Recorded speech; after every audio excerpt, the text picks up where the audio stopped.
Hi, and thank you for being here. So happy to have you. My name is Jill. I'm reading my book, which is called Freewill, one chapter at a time. If it's your first time here, please check out my channel. The links are down below, and you can get started on the preface in chapter 1. Today, we are on chapter 23. For those of you that have been following along with the story, thank you so much. I'm so happy to have you here and glad you're listening along to Storytime. And when we finished last time, we had my then husband and I had just had our first baby. So we're going into chapter 23 with that in mind. Okay. Being a mom was just about the best thing I can imagine. For someone who had never thought about having kids until I was 30, I took to it like it was my life's purpose. My sweetest memories are of dancing with Lexi in my arms and trying to get her to sleep in the middle of the night. Kenny Loggins would rock us both sleepy. I think it was a little hard on my husband at times because of the time and attention I had to give the baby. He frequently wanted to go out without the baby and wanted to go away for long weekends or leave her with grandma or even take a week-long vacation without her. It's not that he didn't love being with her too, it's just he was really used to us being a couple that played and partied a lot. A baby slowed that down quite a bit. I, on the other hand, just loved this part of my life so much. I wanted the baby with me all the time. I was probably more than the typical older mom, obsessed with my baby. It's not that I didn't care if it took time away from our marriage. It was still really important to me to keep things great between my husband and me. But part of the reason I wanted a baby so much is that my husband worked so much and it took up most of his time and most of his attention. Even though we worked together, his attention seemed to focus more on work than home. He was distracted a lot. I didn't complain, I didn't obsess about it, but before the baby, I had started to feel a bit lonely a lot of the time. It was okay. I thought this is just what happens in life, in marriage. But I thought it was time for us to start a family. I felt we needed a family to round us out so that I wouldn't feel emptiness. The emptiness I felt when he was working or with friends or just kind of emotionally checked out because of thinking about work. So when he wanted to go away without the baby, I would beg off. But always wanting to please him, I would eventually acquiesce and go on nights out, go on long weekends, and even full vacations without the baby. In truth, I subtly resented it. I couldn't wait to get back home to her. Yes, while I was with him, I always enjoyed our time. We'd laugh and talk and have great sex.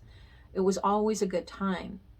But I struggled with feeling guilty about not having the baby close to me at those times. And I would miss her terribly. Eventually, we found what I thought was a balance with this, especially as Lex got older and more independent. But frankly, I felt like I gave in to my husband much more than he compromised for me. This, of course, is only my opinion. By the time Lexi was 3, I was begging him to agree to have another child. I wanted a sibling for Lex and I wanted another baby. In truth, I thought it might help our marriage. I thought if we had another child, I wouldn't feel so guilty leaving the kids together with grandma for the weekend if they had each other. I kind of felt mean telling Lexi, Mom and Dad are going on a trip and you are going to stay home with grandma.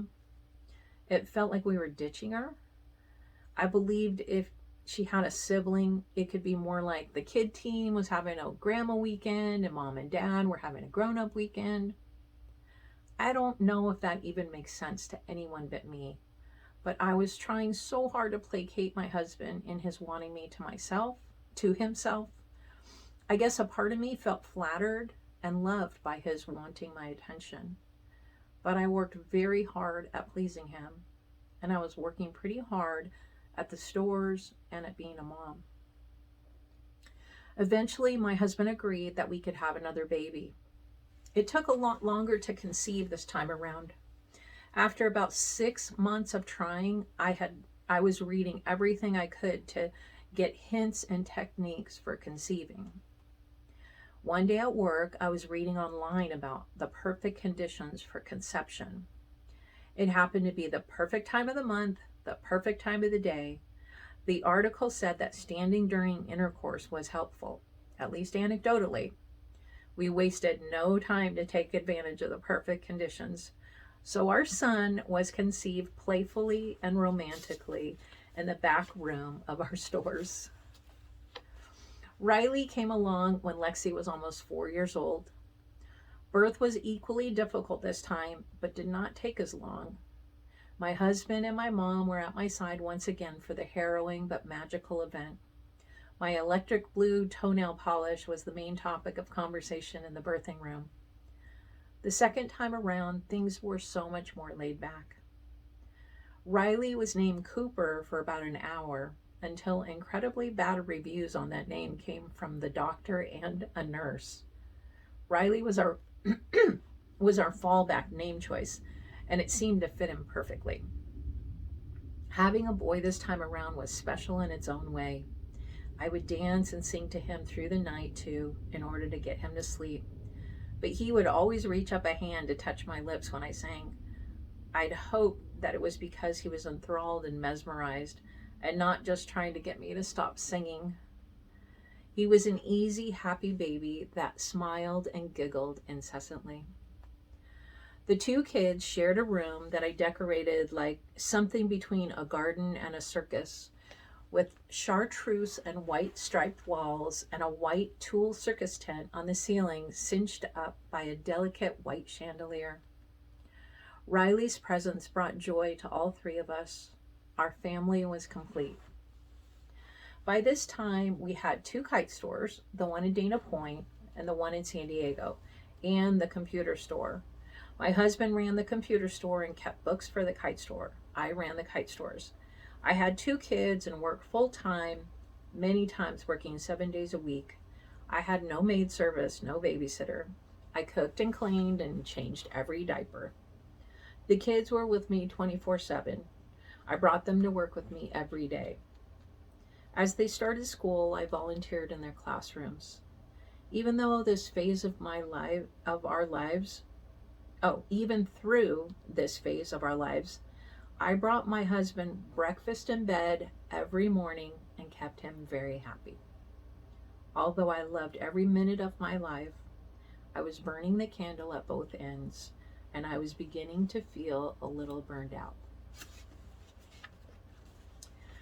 That's the end of that chapter. And as I read that, I didn't even mention there the fact, like, on top of kids and work and everything, it's like going to the meetings and going out in service too. So it was a really, really fun part of life, amazing part of life, especially when the kids are those ages, when they're young and everything. But it was really tiring. And we were kind of at that time when the kids were small, we were kind of the 10-hour a month witnesses. Before I had kids and stuff, I would pretty consistently do auxiliary pioneering and that kind of thing on and off. But the whole business thing and then the kid thing really kind of slowed down how much we were going out in service and everything. So anyway, kind of interesting how that probably helped us evolve to where we eventually landed. But let's not get too much into that now. Let's go on to chapter 24. We had purchased our first home not long after Lexi was born. At the time, it was a buyer's market. We bought it for a song, gutted it, and beautified it. It was a split-level townhouse in San Clemente with an ocean view. We had a little golf course and a swimming pool in the neighborhood. It was a great place to start raising kids. This was the beginning of my intense interest in remodeling, real estate, and design. I relished digging in and completely redoing everything in the space. We put in wood flooring, installed new lighting, painted everything, and remodeled the kitchen. We loved it there. We stayed in that place for a couple of years. but the real estate market was really booming. We couldn't pass up the opportunity to reap some of the juicy profits available to sellers. We sold our townhouse. We made a hefty profit and were able to purchase a big brand new house on top of the hill in San Clemente. We bought it 6 months before it was built. We would all go by the construction site weekly to see the progress. It was so exciting. We got to customize all the finishes and details. When we moved in, we continued customizing every element of the place. My husband had grown up building houses, so he had tons of construction expertise, and I loved design. I've always been an artist at heart. Reading design magazines and watching design shows had become my favorite hobby. We made a great team. I would conceive of a design project for the house, and he could build it. We suspended a thick beveled glass dining table from the ceiling. I surrounded it with 4 brightly colored velvet upholstered Parsons chairs, 1 purple, 1 red, 1 yellow, and 1 chartreuse. For the other side, for bench seating, I bought a shiny silver diamond plate Husky toolbox from Home Depot, the kind made for the back of a pickup truck. Then I created a black velvet cushion to lay on top of the big toolbox for eccentric but comfy bench seating. We also designed a one-of-a-kind water fountain and a staircase in our entryway that my husband built by hand, even welding the iron railing to top off the stairs. Later, he built my dream bed by building a king-size bed frame that he suspended from the ceiling, more like a king-size swing, really. Everything in our home was unique and had our personal touch on it. The experience I gained in designing our first home and this new house, mixed with my keen interest, eventually led to me doing freelance design work. This was work I could sink my teeth into like nothing else I'd ever done. I loved it so much. It inspired and rejuvenated me. I would have been happy to do it even if I didn't get paid. When working on a design project, I was on a high. I thrived on having a creative outlet that gave me such satisfaction and pleasure. So life was changing quite a bit, and it's just kind of interesting as I read this part about me taking an interest in design, because when I was growing up, no one ever even had a conversation about what I would do when I was grown and done with school. And it was the farthest thing from my mind to ever imagine having some sort of a career, especially in something creative. It's like the witness world is this tiny little bubble where you're just thinking about, I have to get married and I have to pioneer and everything's for the new system. So it was really kind of interesting that at this phase of my life, I got to start doing work that was satisfying and creative. And because there's so many things when you're a witness, you have to curtail your likes and your interests because they take too much time or they're not appropriate or whatever other stupid reasons there are. Anyway, okay. So our life really starts to take a shift here. So let's go on and we'll do one more chapter, chapter 25. After moving into the house, we got an offer from someone that wanted to buy the kite business. I jumped at it. After 10 years of running it, I was ready for a break from the constant workload. I was ready to spend a little more time enjoying the fruits of my labor.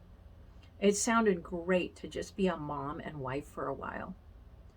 The computer store was off and running, plus I was getting a spattering of design jobs, which was much more satisfying. When we moved into that house, our lives took on a whole new look. We suddenly had a lot more friends. Our next door neighbors had children the same ages as our own kids. They also went to our church, our congregation. We started hanging out all the time. We had parties almost every weekend. And a lot of weeknights were pretty fun filled too. Terry, the mom next door, and I would sit outside in the evening watching the kids play ball, skate, or climb the giant hill behind our neighborhood, usually with a cocktail in hand. No red solo cups for us, martini glasses, or champagne flutes. We had about 5 other families that all had kids the same age, and we all hung out, vacationed, and partied together all the time.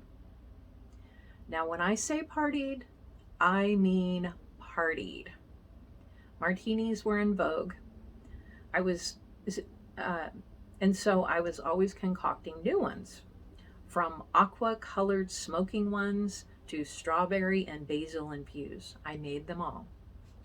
Cocktails, fine wine, and rich food were the makings of some really fun nights.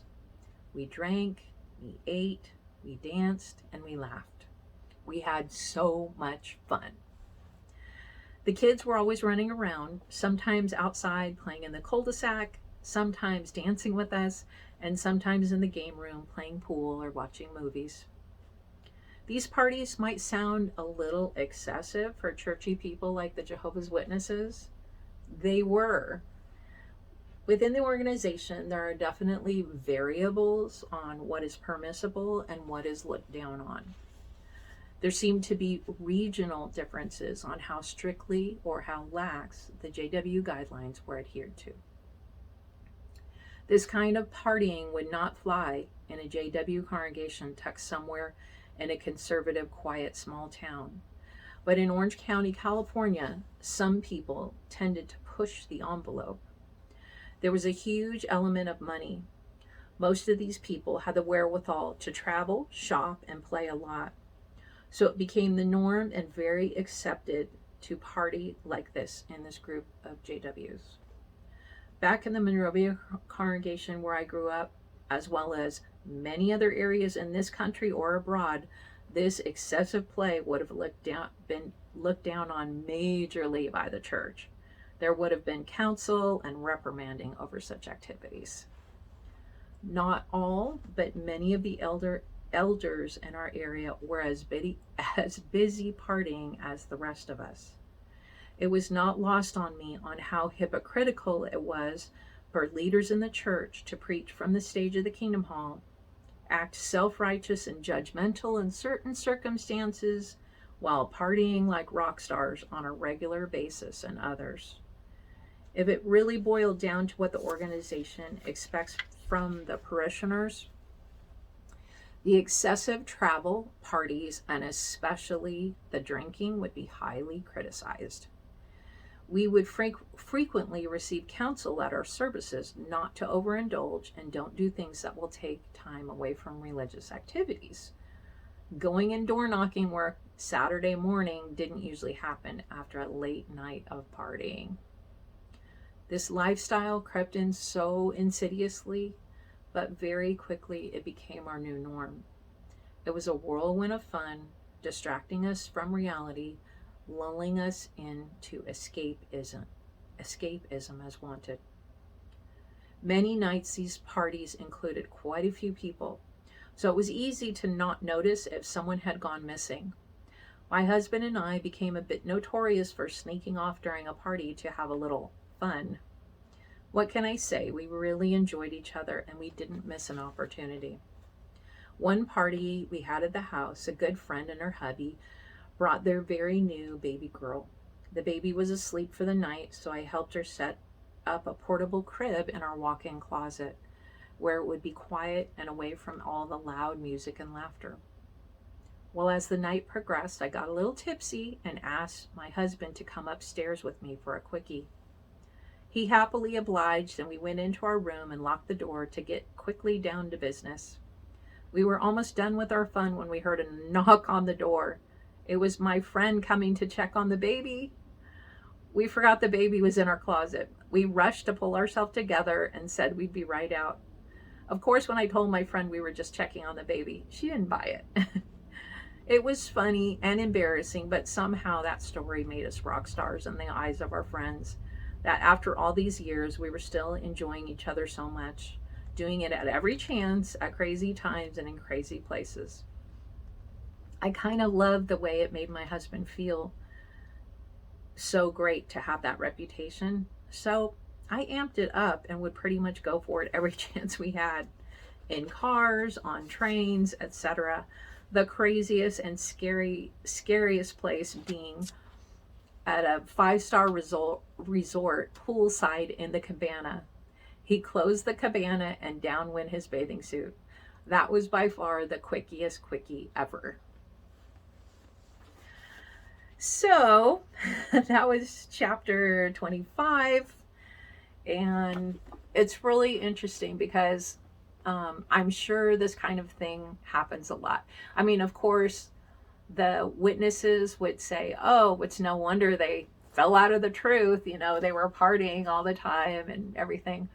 But you'll see as I get deeper into the book how, you know, you let yourself go to those places when you're not necessarily feeling, you know, the same about your faith as you did at one point. So I'm getting ahead of myself a little, so I better not say too much. But I really hope that you enjoyed today's chapters. And again, like I always say, I'm so happy you're here to follow along and listen to the story. And I really appreciate hearing comments. It really helps a lot if you just say hi to me in the comments and hit the like button, subscribe if you can. And again, if you need to get caught up, the links to the other chapters, you can either go to my channel, just click on my little profile button there, or the links for the previous chapters are down below. And it's just a pleasure doing this, and I really am glad you guys are listening. So take care. Bye.